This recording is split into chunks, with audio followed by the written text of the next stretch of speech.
வணக்கம் நண்பா, welcome to VJSK friends. So இன்னைக்கு வந்து பார்க்க போகிறோம் ஈகோ. இந்த படத்துக்கான ஓடிடி பற்றின அப்படி பார்த்து நம்ம வந்துட்டு பார்க்க போகிறோம். ஸோ அப்படி பார்க்குறது முன்னாடி நம்ம வந்துட்டு ஃபஸ்ட் டைம் பார்த்தீங்கன்னா நம்ம சேனல் சப்ஸ்கிரைப் பண்ணிக்கோங்க. 2025 ரீசெண்டாக நம்ம ரிலீஸ் ஆன ஒரு சூப்பரான ஃபீல் குட் ட்ராமா மூவி தான் ஈகோ. இந்த படத்தை டேரக்ட் பார்த்தீங்கன்னா நம்ம தின்சித் ஐயத்தன் இந்த படத்தை டைரக்ஷன் பண்ணியிருக்காரு. அந்த படத்துக்கான ஸ்டார் காஸ்ட் பார்த்தீங்கன்னா சந்தீப் பிரதீப், நரேன், அசோகன் மற்றும் பல மலை ஸ்டார் காஸ்ட் இந்த படம் இருக்காங்க.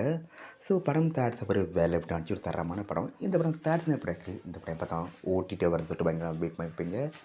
ஸோ ஃபைனலாக இந்த படத்துக்கு ஓடிடி பார்த்தீங்கன்னா அப்படி கிடச்சிருக்கு. இந்த படத்துக்கான ஓடிடி ரைட்ஸை நம்ம நெட்ஃப்ளிக்ஸில் இருக்காங்க. ஸோ ஃபைனலாக இந்த படத்தை இப்போ நம்ம நெட்ஃப்ளிக்ஸ் ஸ்ட்ரீம் பண்ணுறாங்களாம். நெட்ஃப்ளிக்ஸில் இந்த படத்தை இப்போ டிசம்பர் 31 ஸ்ட்ரீம் பண்ணுறாங்களாம். நெட்ஃப்ளிக்ஸில் இந்த படம் ஸ்ட்ரீம் பண்ணும்போதே தமிழ், தெலுங்கு, கன்னடம், மலையாளம், ஹிந்தின்னு மொத்தமாக ஒரு 5 லிங்க் வச்சுட்டு இந்த படத்தை நம்ம நெட்ஃப்ளிக்ஸ் ஸ்ட்ரீம் பண்ணுறாங்க. ஸோ மிஸ் பண்ணாமல் இந்த படத்தை நம்ம நெட்ஃப்ளிக்ஸில் பாருங்கள்.